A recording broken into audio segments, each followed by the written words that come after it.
నమస్తే, welcome to our channel. నేను సిరి. సజ్జల రామకృష్ణారెడ్డి అయితే కొన్ని కామెంట్స్ అయితే చేశారు. ఎగ్జిట్ పోల్స్ లో వచ్చిన రిజల్ట్ అన్ని కూడా జస్ట్ బీజేపీని సాటిస్ఫై చేయడానికి ఆ రిజల్ట్ వచ్చింది, మోదీ గారిని సాటిస్ఫై చేయడానికి అని చెప్పేసి మరి వార్తలు అంటే తను కామెంట్ చేయడం జరిగింది. సో ఈ కామెంట్స్ ఎందుకు ఇలా చేశారు ఏంటి అనేది మనకు వివరించడానికి మనతో పాటు ఉన్నారు ప్రముఖ సీనియర్ జర్నలిస్ట్ డివిఎస్ గారు. నమస్కారం సార్. నమస్తే సార్, ఇప్పుడు చూస్తుంటే మోదీ గారిని సాటిస్ఫై చేయడానికి, బీజేపీ నేతల్ని సాటిస్ఫై చేయడానికి మాత్రమే ఎగ్జిట్ పోల్స్ అలా వచ్చాయని చెప్పేసి సజ్జల రామకృష్ణారెడ్డి గారు కొన్ని కామెంట్స్ అయితే చేశారు. మరి దీన్ని అసలు ఎలా చూడాలంటారు? మోడీ గారిని మేనేజ్ చేయడానికి ఇంకా బీజేపీ నేతల్ని సాటిస్ఫై చేయడానికి సర్వేలు వచ్చాయి. అంటే వైసీపీ గెలుస్తుంది అని ఇచ్చిన సర్వేలు జగన్ని మేనేజ్ చేయడానికా?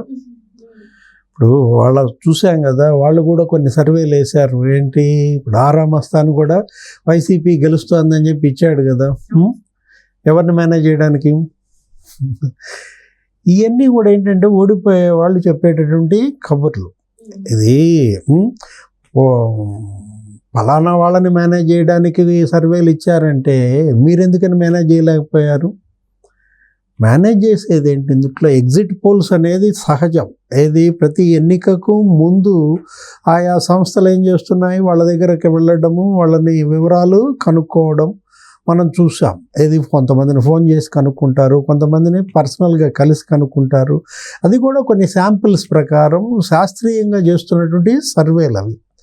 ఆ సర్వేలు ఏమి ఎగ్జాక్ట్ పోల్స్ కాదు, ఎవరు చెప్పరు, వాళ్ళు చెప్పటం లేదు కదా. ఎగ్జిట్ పోల్స్ అనేది ఎగ్జాక్ట్ పోల్స్ కాదు, కానీ వీళ్ళు కంగారు పడిపోతున్నారు. ఏది, వీళ్ళు ధైర్యంగా చెప్పాలా, మాకు ఉన్నటువంటి గెలుపు అవకాశాలు ఇవి, మేము ఇంత కష్టపడ్డాం, మేము ఇంతమందికి న్యాయం చేసామని చెప్పుకోవాలి తప్ప పక్కాడు మేనేజ్ చేశాడు, నువ్వు మేనేజ్ చేయలేకపోయావా అనే ప్రశ్న వస్తుంది అనమాట. సజ్జల రామకృష్ణారెడ్డి, జగన్మోహన్ రెడ్డి, ఇప్పుడు ఈ మంత్రులు వీళ్ళందరూ కూడా ఏంటంటే కింద పడ్డా మాదే పై చేయి, ఓడిపోతున్నా కూడా మేము గెలుస్తున్నాం అనే మాటలు చెప్పటం అనేది అబ్సర్డ్ అనమాట. ఇప్పుడు నిన్న చూసాం, రోజా కూడా మాట్లాడింది చాలా రోజుల తర్వాత. ఇన్నాళ్ళు అసలు అడ్రస్సే లేని పరిస్థితుల్లో నిన్న తిరుపతిలో ప్రత్యక్షమై రెండోసారి జగన్మోహన్ రెడ్డి మళ్ళీ సీఎం కావడం ఖాయం. ఆమె కూడా ఇదే అందామని, ఈ ఎగ్జిట్ పోల్స్ ఏమి ఎగ్జాక్ట్ పోల్స్ కాదు అంటూ. వాళ్ళందరికీ తెలుసు ఏంటి, వాళ్ళు ఓడిపోతున్నారని. వాళ్ళు ఓటమికి వాళ్ళే కారణం, వేరే వాళ్ళు కారణం కాదు. ఏది, వాళ్ళ గోతులు వాళ్ళే దవ్వుకొని వాళ్ళు అందులో దిగబడిపోయి మమ్మల్ని ఎవరో తోశారంటే నవ్వుల పాలయ్యే పరిస్థితి అనమాట. జగన్మోహన్ రెడ్డి ఇవాళ ఓటమి అనేది కళ్ళ ముందు కనపడుతున్న సత్యం. ఆయన ఓడిపోతున్నాడు అని ఆయన కూడా డిసైడ్ అయిపోయాడు, వాళ్ళ మంత్రులు డిసైడ్ అయ్యారు, అభ్యర్థులు అసలు పత్తా లేకుండా పోయారు. ఓటమి నుంచి వచ్చినటువంటి నైరాశ్యమే కదా ఇదంతా. ఎక్కడ వైఎస్ఆర్ కాంగ్రెస్ పార్టీ మూతపడుతుందో, దుకాన్ బంద్ అవుతుందో అనేటటువంటి ఒక భయం కనపడుతుంది. రేపొద్దున చంద్రబాబు ముఖ్యమంత్రి అయి తెలుగుదేశం, బీజేపీ, జనసేన ప్రభుత్వం ఏర్పడితే మరి వాళ్ళు వేట బిగించేస్తారు.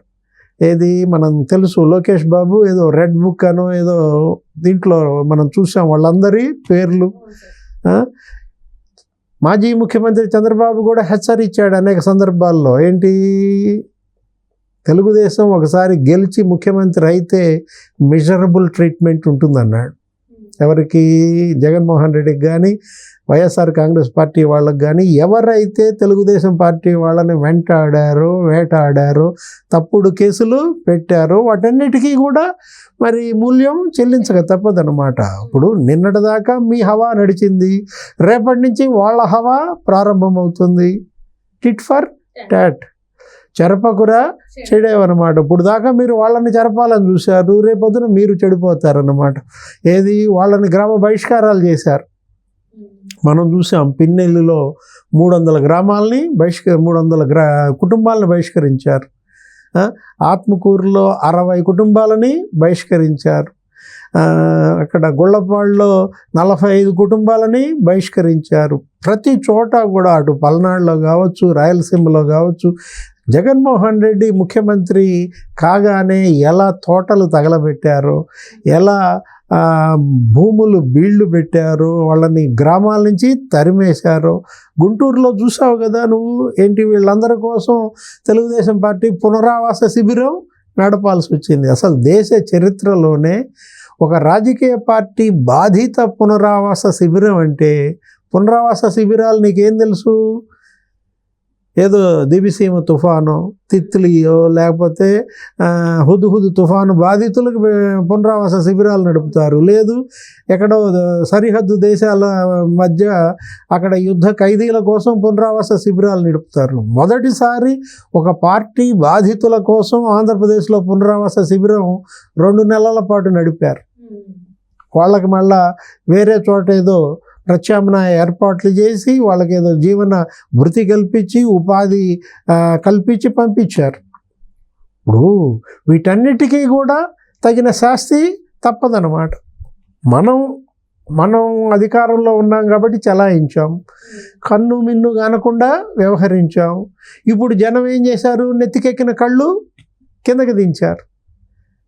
ఇంకా కొన్ని గంటల్లోనే నీకు ఫలితాలు వస్తున్నాయి. ఈ ఫలితాలు వస్తున్నప్పుడు మరి రేపటికి కౌంటింగ్ ఏజెంట్లు ఉండరనా? ఏది ఎగ్జిట్ ఫలితాలు అవాస్తవాలు ఇవన్నీ కూడా మోడీ మేనేజ్ చేశాడు అంటే, మోడీ మేనేజ్ చేస్తే దేశంలో మేనేజ్ చేశారా? ఈ మాట మరి రాహుల్ గాంధీ అనలేదే. మనం చూసాం కాంగ్రెస్ పార్టీ మొదట్లోనే ఏమని, ఖర్గే ఏమన్నాడు? మేము ఎగ్జిట్ పోల్స్ని బహిష్కరిస్తున్నామన్నారు. ఎగ్జిట్ పోల్స్ పైన పెట్టే డిబేట్లకి మా కాంగ్రెస్ పార్టీ ప్రతినిధులు హాజరు కారన్నారు. అదో రకంగా ఓటమిని అంగీకరించటం.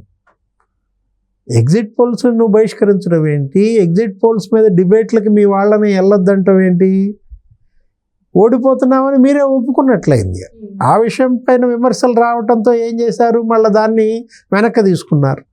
మేము ఆ ఉద్దేశంతో అనలేదు, ఇప్పుడు మా వాళ్ళు అటెండ్ అవుతారు అని మళ్ళీ ఖర్గే స్టేట్మెంట్ ఇచ్చాడు. ఇప్పుడు ఈ సజ్జల రామకృష్ణారెడ్డి కాదు కదా అసలు మాట్లాడాల్సిన వ్యక్తి, మాట్లాడలా. తాడేపల్లి నుంచి వచ్చారు ఎవరు? జగన్మోహన్ రెడ్డి. ఇప్పటివరకు ఆయన అసలు కనీసం ప్రెస్ మీట్ పెట్టడం కానీ, తన క్యాడర్లో తన యొక్క నాయకుల్లో అభ్యర్థుల్లో విశ్వాసం పెంచే విధంగా మరి ఆయన నుంచి సందేశం ఏమీ వెళ్ళలేదు. అర్థం, జగన్మోహన్ రెడ్డి రాబోయే ఓటమికి ముందే ప్రిపేర్ అవుతున్నాడా? అంటే చాలా వరకు ఏంటంటే ఆయన వెళ్ళేటప్పుడు కూడా చాలా రూమర్స్ వచ్చాయి, ఓడిపోతాడని ముందే గ్రహించి ఇంకా విదేశాలకు వెళ్తున్నాడు, ఇంకా వచ్చే అవకాశం కూడా చాలా తక్కువ అని చెప్పేసి.